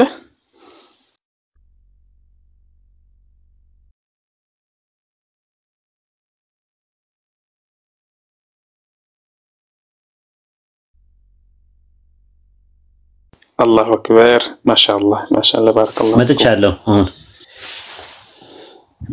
እሺ ኡስታዝ መጥቻለሁ። እሺ ልጠይቅ። ችግር የለውም። 10 ሰው ማስተምራለሁ። አብሽሩ እመጣለሁ። ግን ዛሬ ለምን ሰው ጠፋ የሚለው ነገር አርብ ስለሆነ ይሆናል። አርብ ጁማ ስለሆነ እረፍት ማድረግ ሰው ይፈልጋል። ጠይቂ ዘይነብ። እሺ ኡስታዝ እንትን ዕብራውያን 1:2 ላይ ዓለማትን በፈጠረበት የሚለው ማለት ነው። መጀመሪያ እግዚአብሔር ፍጥረታትን በቃሉ ፈጥሯል ብለው ከዛ ይሄን ደግሞ በልጁ ፈጠረ ስለሚል ከቃል ጋር ያገናኙታልና እዛ ላይ ዓለማትን በፈጠረበት ሲልና ቃል እንኳን ችግር የለውም። ዓለማትን በፈጠረበት ሲል ምን ለማለት ነው የሚለው እኔ ምን አውቃለሁ። እኔን የምታፋጠጭኝ እንደዛ ብለሽ የምታፋጠጭኝ ሲጀመር ዕብራውያን 1:1 ላይ ከጥንት ጀምሮ አምላክ በብዙ አይነትና በብዙ ጎዳና ለአባቶቻችን በነቢያት ተናግሮ ይላል። ከዛ በኋላ ነው ዕብራውያን 1:2 ላይ ምንድነው የሚለው? ሁሉን ወራሽ ባደረገው ደግሞ ዘመንን ባደረገበት ዓለማት አይደለም የሚለው። ሁሉን ወራሽ ባደረገው አለ። ሁሉን ወራሽ ያደረገው የሚለው መጀመሪያ ያዥ ሉቃስ 10:22 ላይ ሁሉ ከአባቴ ተሰጥቶኛልና አለ። ሮሜ 3:32 ላይም ሁሉ ነገር እንዲያው እንዴት አይሰጠንም ከእርሱ ጋር አለ። ለኢየሱስ የተሰጠው ነገር ሁሉ የሚወርሰው ነገር አብሮ ሰዎች ይወርሳሉ። ሮሜ 8:17 ላይም ከእርሱ ጋር አብረን ወራሾች ነን አለ። ስለዚህ ሁሉን ወራሽ ባደረገበት እና አለ ዘመናትን ባደረገበት ነው የሚለው። ዓለም አይደለም የሚለው። ዓለም በግሪክ ኮስሞስ ነው። ኮስሞስ ማለት ዓለም ማለት። ለምሳሌ ማቴዎስ 13:35 ላይ ዓለም ከተፈጠረ ጀምሮ ሲል ዓለም የሚለው ቃል ኮስሞስ ነው የሚለው። የኮስሞሎጂ ስነ ፍጥረት ማለት ነው። ዕብራውያን 9:26 ላይም እንደዛ ነው። ዓለም ከተፈጠረ ጀምሮ ይላል። ዓለም ለሚለው ቃል ምንድነው የገባው? ኮስሞስ ነው። ዕብራውያን 1:2 ላይ ግን የገባው ግን ኮስሞስ ሳይሆን አዮን የሚል ቃል ነው ያለው። አዮን ማለት ዘመን ማለት ነው። ለምሳሌ ዕብራውያን 9:26 ላይ ተመልከቺ። በዘመኑ ፍጻሜ ራሱን በመሰዋት አንድ ጊዜ ኃጢአትን ሊሽር ተገልጧልና ይላል። ዘመን ለሚለው ቃል አዮን ነው የሚጠቀመው። አማርኛውም በዓለም ፍጻሜ ነው ይላል። አሁን የምጠይቃቸው በዓለም ፍጻሜ ነው ሲል የትኛው ዓለም ነው የተፈጸመው? ዕብራውያን 9:26 ላይ ኢየሱስ የዛሬ 2000 ዓመት ሲመጣ የዓለም ፍጻሜ ነበረ። የትኛው ዓለም ነው የተፈጸመው ሲባል የአይሁዳውያኖች የነበረው ዲስፐንሴሽን በሙሴ ተጀምሮ የነበረበት ዘመን በኢየሱስ ሲመጣ አብቅቷል። ለዛ ነው አንደኛ ቆሮንቶስ ምዕራፍ 10 ቁጥር 11 ላይ ሁላችሁም ያዙት ይሄን ጥቅስ። አንደኛ ቆሮንቶስ ምዕራፍ 10 ቁጥር 11 ላይ የዘመናት መጨረሻ የደረሰብንን ሊገስጸን ተጻፈ ይላል። እዚህ አንቀጽ ላይ ዘመን ለሚለው ቃል የገባው ቃል አዮን ብሎ ነው የሚያስቀምጠው። አዮን ማለት ዘመን፣ የዘመን መጨረሻ ተመሳሳይ ነው። ዕብራውያን 1:2 ጋር ተመሳሳይ ነው። ለዛ ነው አንደኛ ጴጥሮስ ምዕራፍ 1 ቁጥር 21 ላይ በዘመኑ መጨረሻ ተገለጠ ይላል ኢየሱስ። በዘመኑ መጨረሻ። ማርቆስ 1:15 ላይም ኢየሱስ ሲያስተምር ምን አለ? ዘመኑ ተፈጸመ። የትኛው ዘመን? በሙሴ ተጀምሮ የነበረው ዘመን ተፈጽሞ ኢየሱስ ተወለደ። ገላትያ 4:4 ላይ የዘመኑ ፍጻሜ በደረሰ ጊዜ አምላክ ከሴት የተወለደው ልጁን ላካል። የዘመኑ ፍጻሜ ሲፈጸም ከዛ አዲስ ዘመን ደግሞ በክርስቶስ አምላክ አደረገ። ምን ዘመን? በክርስቶስ አዲስ ዘመን አደረገ። ማርቆስ 3:15 ላይ 12ቱን ሐዋርያት አደረገ ይላል። አደረገ ለሚለው ቃል የሚገባው ሄፖሴሴን ነው። ኦፖኤሴን ነው የሚለው። ኦፖኤሴን ማለት አደረገ ነው፣ ባደረገበት። ገባሽ? ማርቆስ 3:15 ላይ ተመሳሳይ ነው። 12ቱ ሐዋርያት አደረገ ማለት 12ቱ ሐዋርያት ፈጠረ ማለት አይደለም። ዕብራውያን 1:2 ላይም ዘመንን ባደረገበት በልጁ ነው የሚለው። እንግሊዝኛ ትርጉሞቹ እንደዛ ነው የሚያስቀምጡት ብዙዎቹ። ስሩ ሁም ሂ ሜድ ዘ ኤጅ ነው የሚለው። ዘመንን ባደረገበት ሊትራሊ ስታንዳርድ ቨርዥን፣ ኒው ሀርት እንግሊሽ ባይብል፣ ያንግ ሊትራሊ ትራንስሌሽን የመሳሰሉት እንደዛ ነው አድርገው የሚያስቀምጡት ማለት ነው። የትኛው ዘመን ነው ሲባል ዕብራውያን 9:10 ላይ እስከ መታደስ ዘመን ድረስ አለ። ኢየሱስ ሲመጣ አዲስ ዘመን ጀምሯል፣ ታድሷል። ያንን ነው የሚያመለክተው ማለት ነው። መዝሙረ ዳዊት አይ መፈጠር ነው የሚለው ሲባል አዲስ ዘመን ተፈጥሯል ወይ ሲባል መፈጠር ማለት መታደስ በሚለው ይመጣል። ሚት አድርግ ማን ነው የሚረብሸው? ሚት አድርጉ አድሚኖች። መዝሙረ ዳዊት ምዕራፍ 51 ቁጥር 10 ላይ አቤቱ ንጹህ ልብን ፍጠርልኝ ይላል። አድሚን የለውም እንደ ቤቱ መዝሙረ ዳዊት ምዕራፍ 51 ቁጥር 10 ላይ አቤቱ ንጹህ ልብን ፍጠርልኝ ይላል። ፍጠርልኝ ሲል ምን ማለት ነው ብለሽ ጠይቂያቸው። ዘይነብ አድስልኝ ማለት ነው። አድስልኝ ማለት ነው። ስለዚህ እዛ ጋር የሚያወራው ዘመንን ባደረገበት የሚለው በፈጠረበት ቢባል እንኳን ችግር የለውም። ለምን ዓለም ቢባልም ችግር የለውም። አሁንም ለምን ገላትያ 6:14 ላይ ተመልከችው። ነገር ግን ዓለም ለኔ የተሰቀለበት አለ፣ እኔም ለዓለም የተሰቀልኩበት አለ። ምንድነው የተሰቀለው ዓለም? ዩኒቨርሱ ተሰቀለ ማለት ነው እንዴ? አይደለም። ማቴዎስ 22:40 ላይ ሕግና ነቢያት ሁሉ ተሰቅለዋል አለ። ቆላስይስ 2:20 ላይ ከዓለማዊ ከመጀመሪያ ትምህርት ርቃችኋል። ዓለም የተባለው ምንድነው? ጽንፈ ዓለሙን ነው የሚያመለክተው? አይደለም። ተሰቀለ ማለት ነው ጽንፈ ዓለሙ? አይደለም። ምን ማለት ነው ሲባል አረጌው ስርዓት የሙሴ ስርዓት የነበረው አጠቃላይ አክትሞለታል ነው። አዲስ ስርዓት ተጀምሯል። በክርስቶስ ኢየሱስ አማካኝነት አዲስ ፍጥረት ሆኗል ማለት ነው። ያንን ነው የሚናገረው ራሱ ማለት ነው። ሁለተኛ ቆሮንቶስ 5:17 ላይ እንደዛ ነው። ማንም ቢሆን በክርስቶስ አዲስ ፍጥረት ነው፣ አረጌው ነገር አልፏል፣ ሁሉ አዲስ ሆኗል እያለ ይላል። ሁሉ አዲስ ሆኗል እያለ ይናገራል።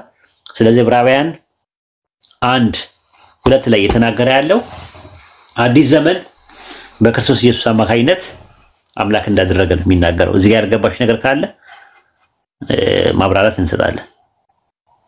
እሺ፣ ስለዚህ ዘመናትን ባደሰበት ለማለት ነው ማለት ነው። ደግሞ አማርኛ ላይ ነው ዓለምን በፈጠረበት ያሉት መጽሐፍ ላይ አለ። እውን ኢየሱስ የባህሪ አምላክ ነው የሚለው መጽሐፍ አለ። እሱ ላይ ይው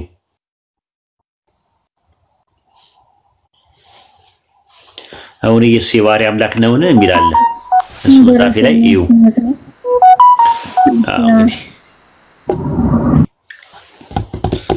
መጽሐፍ ድጋሚ እንዲታተምላችሁ የምትፈልጉት መጽሐፍ አለ አለ እንዲታተምላችሁ ድጋሚ የምትፈልጉት አለ መጽሐፍ ምን እንዲጠፋ እንፈልገው ኡስታዝ ይጠቅማሉ ለትውልድ ማሳተም የሚፈልግ ሰው አለ ስፖንሰር የሚሆንላችሁ አካል ፈልጉና ድጋሚ ያሳትማችሁ ራሳችሁ ጨርሱ እዛው ስፖንሰር የሚሆናችሁ አካላት ፈልጉ ራሳችሁ እኔ እንደዛ ነገር ውስጥ አልገባም አሁን መጽሐፉ ድጋሚ መታተም ይቻላል እናንተ ደግሞ ስፖንሰር የሚሆኑ አካላት ፈልጉና ራሳችሁ አሳትማችሁ ራሳችሁ ወስዳችሁ ራሳችሁ አከፋፍሉ እስቲ ተፍተፍ በሉ ናይን መሰለ እዛ መጽሐፍ ላይ አለልሽ ለማንኛውም ዘይነብ እሺ ኡስታዝ ጀዛከላሁ ኸይር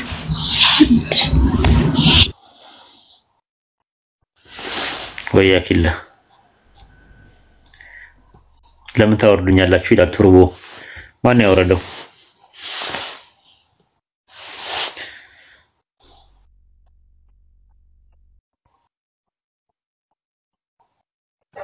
ኡስታዝ ሲገባው ካፊር ነው ቱርቦ አይ እንት ምን ተሳዳቢ ነው አይደለም አይደለ ላ የወረደው ነው አይ ለምን ሰው ታስወርዳላችሁ አለ ወርዶ መሰለኝ ቱርቦና ወርዳችሁ ከሆነ ብዬ ነው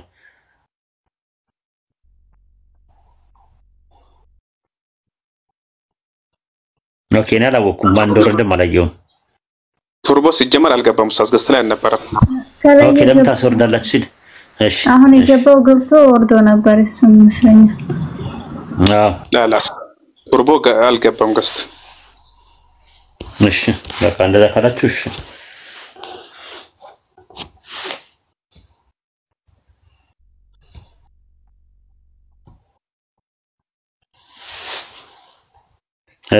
እሺ ቱቦ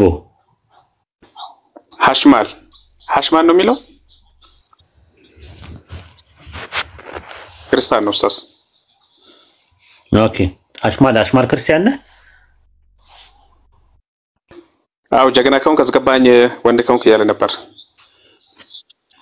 እንደዚህ የሚፎክሩ ሰዎች እኮ እንደዛ ነው እኮ እንደ ዞናው እኮ ነው። ዞና ዋልጠጣ እንዳልኩ ስትሄድ ትንኝ ላይ ወጣችና ቁጭ አለችባት።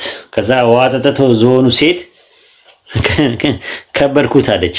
ትንኛዋ ከበርኩት እና ከብጆው በቃ ስከብደው በቃ አልቻለም ጥሎኝ ሄዳለች አሉ። እና የሚፎክሩ ሰዎች እንደዛ ባዶ ናቸው።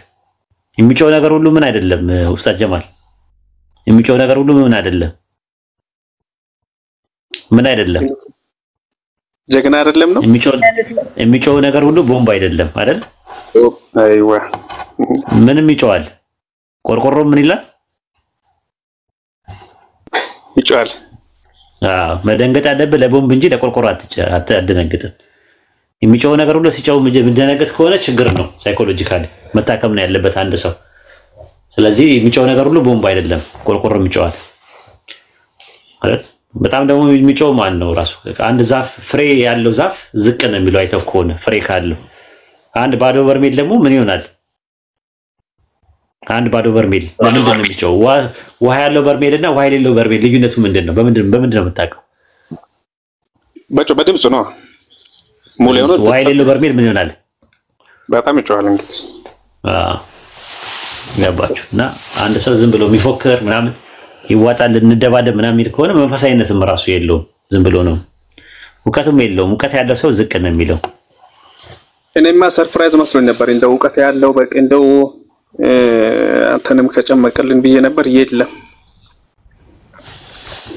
ወኔማ በእኔና በጥምቀት የማይጫወት የለም። ሁሉም እየመጣ ነው የሚጨምቀኝ። እኔ ፈርዶም ዩቲ ታገዘኛለሽ ብዬ እሷን ባስተምር ዋጋ የለውም። አዳንኩም ራሱ ኡስታዝ ዩቲማ አትምጣብን እንጂ ኧረ ጀግና ነች እኮ እንመሰክራለን። ኡስታዝ እንኳን ደስ አለ። እንደውም እሷን እኮ አፍርታል። እሷ ማሽላ ናት። እኔ መፈራት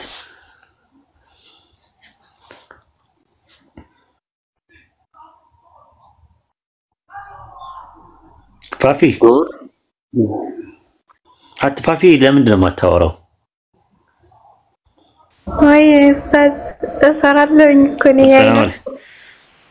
ሰላም አለይኩም ወራህመቱላሂ ወበረካቱ። ወአለይኩም ሰላም ወራህመቱላሂ ወበረካቱ። ፕሮፋይልሽ ኮፍያ ያደረገች ሴት ናት እንዴ? አዎ እሺ በቃ አንቺን እኮ መሰለሽ እንደዛ ነው። ኬፕ ምናምን አድርገሽ ምናምን ዞሪ ነው ትመስይ። አዎ እንደዛ ነው። ስለምወዳት ነው። ኬፕ ትወጃለሽ? አዎ እወዳለሁ። ነርበለ ኬፒስት ነሽ አንቺ?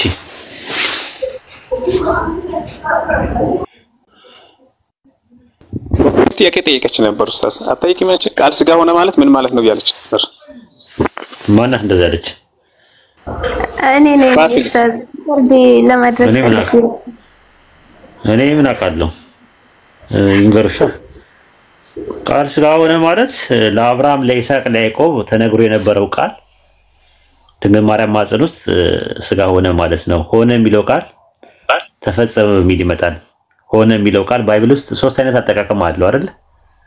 ዘፍጥረት 1:3 ላይ አምላክ ብርሃን ይሁን አለ፣ ኤሎሂምም ብርሃን ይሁን አለ ይላል። በዛባር ማለት ነው። ሆነ ሲል ተፈጠረ ማለት ነው። ብርሃን ሆነ ሲባል ብርሃን አልነበረም። ብርሃን ካለመኖር ወደ መኖር መጣ ማለት ነው። ኦሪት ዘጸአት ምዕራፍ 4 ቁጥር 7 እና 5 አካባቢ ላይ ደግሞ የሙሴ በትረ እባብ ሆነ ሲባል በትሩ እባብነቱን ትቶ በትርነቱን ትቶ ወደ እባብነት ተለወጠ ማለት ነው። አሁን ቃል ስጋ ሆነ ማለት ተፈጠረ ማለት ነው ወይ ስታያቸው አይ አይደለም ይሉሻል።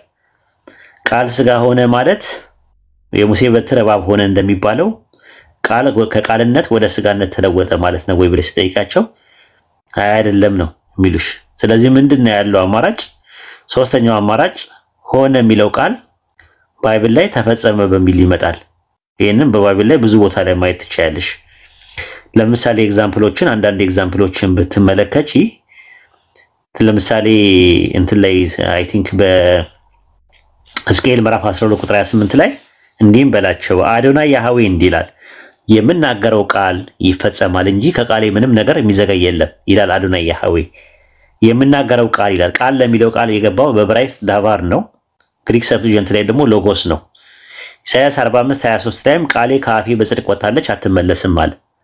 ኢሳይያስ 48 ቁጥር 3 ላይ ከአፌ ወጥቷልና ድንገትም ይፈጸማል ይላል።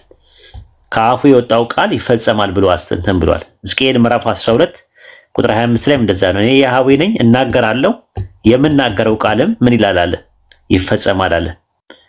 ተመልከች አሁን ምንድነው ይፈጸማል ሆነ የሚለውን ቃል ስንፈልገው ሁለተኛ ነገሥት ምዕራፍ 10 ቁጥር 30 ላይ ያህዌ ኢዩን በፊቴ ቅን ነገር አድርገሃልና በልቤ ያለውን ሁሉ በአካብ ቤት አድርገሃልና ልጆች እስከ 4 ድረስ በእስራኤል ዙፋን ላይ ይቀመጣሉ አለው ይላል።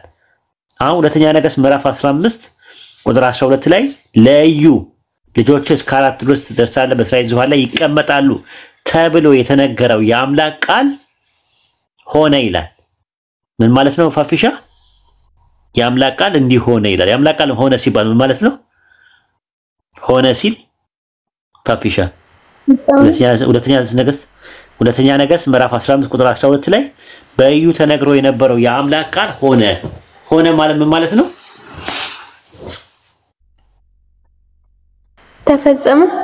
ተፈጸመ ማለት ነው። ቃልም ስጋ ሆነ ማለት ለአብርሃም ለይስሐቅ ለያዕቆብ ሲነገር የነበረው ከጥንት ጀምሮ ሲነገር የነበረው ቃል ስለ መሲሁ ይመጣል የሚለው ቃል በምድር አሕዛብ ሁሉ በዘር ይባረካሉ የተባለው ቃል ድንግል ማርያም ማህፀን ውስጥ ስጋ ሆነ ማለት ነው። ወደ ቪዚብል መጣ ማለት ተፈጸመ።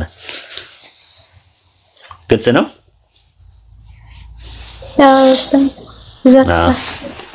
አያኪል